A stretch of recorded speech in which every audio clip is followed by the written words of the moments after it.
In continuation of chapter 12, we actually can understand when we consider the marriage of Jagan and Ambika that they got married and had a big feast for 3,000 relatives. Jaga's father was actually very specific about inviting all the relatives. Firstly, the approval was taken for the marriage from the elders, and then the naming ceremony was held. So, naming ceremony was that they were announced that they were going to get married. All the related customs and rituals were duly followed too. And also, if you can remember, Jaga's mother was very specific about the dowry and the promises kept. So she was carefully examining the jewelry of the bride, whereas her father and the elder brother were looking into the money or the dowry that came from the bride's side. And anyway, at the very beginning, Jagan was very happy about the marriage, and always his sister brought new news for Jagan because she was going around the house and listening to the parents and the relatives. Whatever new thing about the wedding she got to know, she quickly came and told Jagan. But with the time or later on, Jagan became a little bit worried. Being a responsible husband all of a sudden seems to be quite something, big for him. So he felt like I'm not still ready to be a responsible person. Anyway, he understood finally that, okay, the elders have arranged everything and nothing can be changed at this stage. So he had to get ready for the marriage.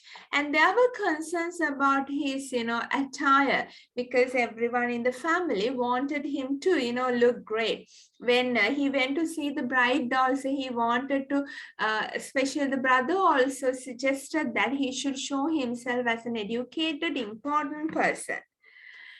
And also, there are like few other concerns when it comes to the nuptial day.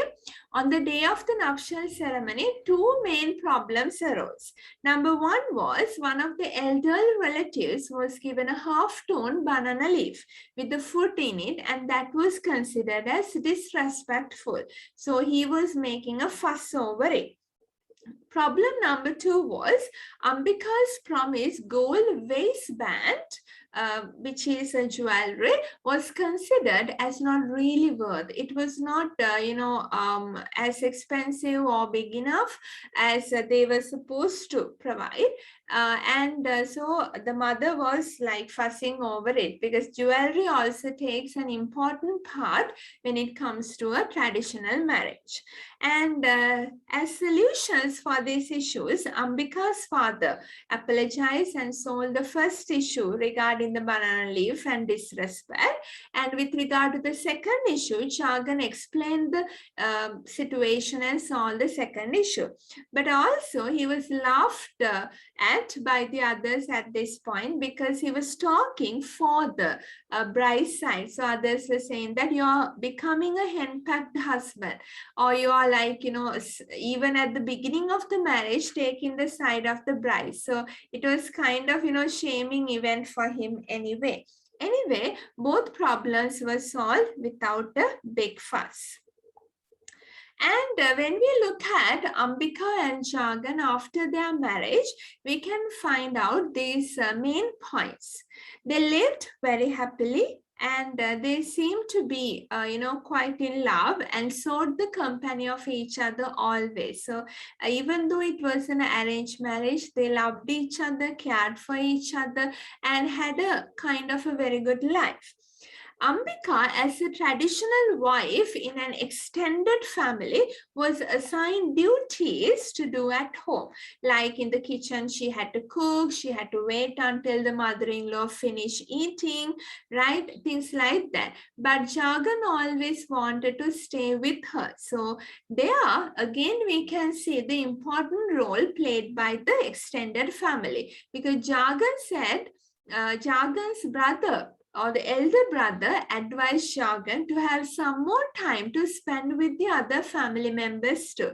So as an elder middle-aged person, the elder brother understood that if Jagan does not have much connections with the other members, if he does not talk much like earlier with the others, he might be quite unpopular. People might blame even Ambika. So he wanted to advise Jagan. And as the elder brother pointed out, as a married man, Jagan cannot always stay with and think about his wife. He should have a balanced relationship with the others in the family too. So Jagan had to understand that. If a married man does not maintain a balance or a good relationship with everyone in an extended family, there can be issues and he will be unpopular among others. So that was the explanation given by the elder brother. And on the other hand, even Jagan's father is becoming worried about his studies, because after marriage, Jagan does not seem to concentrate on his studies. And Jagan's father once said that if the studies are not properly done, because Jagan was doing his BA, Ambika had to be sent home until the degree was completed. So like that, there were ups and downs, issues coming from the extended family, etc. after the marriage. But relationship-wise, both Jagan and Ambika had a very good relationship and they lived very much in love. But later on in their life, there were problems like Ambika could not, as we have already got to know, Ambika could not tolerate the slipper making, whole process of slipper making from leather by Jagan, because it was such a, terrible scene, because the leather was used and it was stinky. She had to stay inside the house, closing her the room door, etc. So there were, problems later on also, but overall they were like caring each other. And when Mali's and Grace's issue was conveyed to Jagan, saying that they are not married, as Grace said, there also we can understand Jagan remembered and thought, okay, if two people are married, they have to live together until death and they have to take care of each other. And that really is something that Jagan did. Through that, when Ambika was sick, and also even before that, he never wanted Ambika to take Western medicine, even aspirin. But at the last moment, he even asked a doctor, maybe he was late, but he did that. And always he had a kind of a reason. He said, okay, don't go for Western medicine. It's not good. Go for something traditional, quite good for your health. So he always cared for her. And also there was another thing, that is, even though 10 years passed, they did not have a child.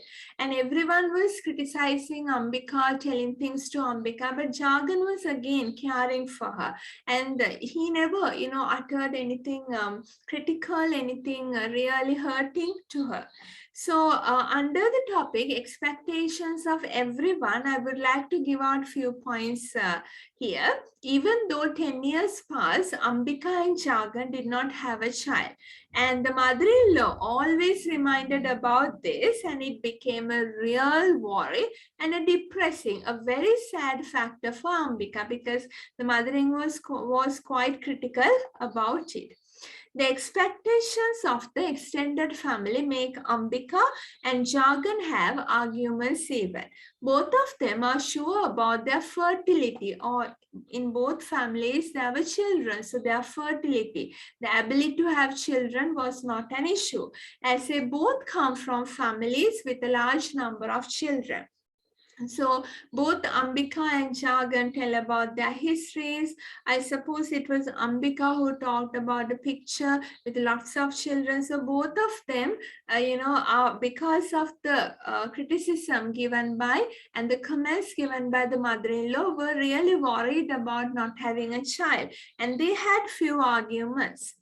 Finally, the father and mother interfere and they decide to take the couple on a pilgrimage. So here also we can see the important role played by customs and Hindu beliefs. So they go to a sacred temple to make a vow or a promise to the god and to request for a child. So you can see how much important it is to have a child in a traditional family unit in an Asian context. That's kind of a must. Otherwise the couple is questioned, because in the Asian context with the traditions, a child, especially in the Indian context, having a son is seen as something vital, something compulsory, something essential. So when we think about how they go on the pilgrimage, they go by bus. The males and females have to sit separately. Jagan loves actually to sit near his wife and go, but he does not get a chance because he has to go with the father, whereas the mother and Ambika go together. And they buy the essential offerings from a lady near the temple, and the father is concerned even about the expensive rate of the items. So few descriptions are given there. Finally, after a year, their prayer was answered, and Ambika and Jagan were blessed to have a baby boy. So there was so much happiness, everyone brought presents, every ritual was done, etc.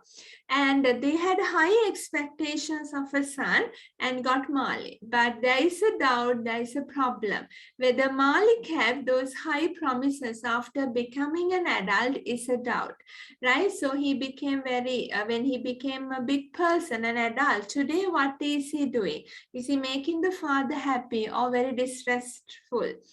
Right?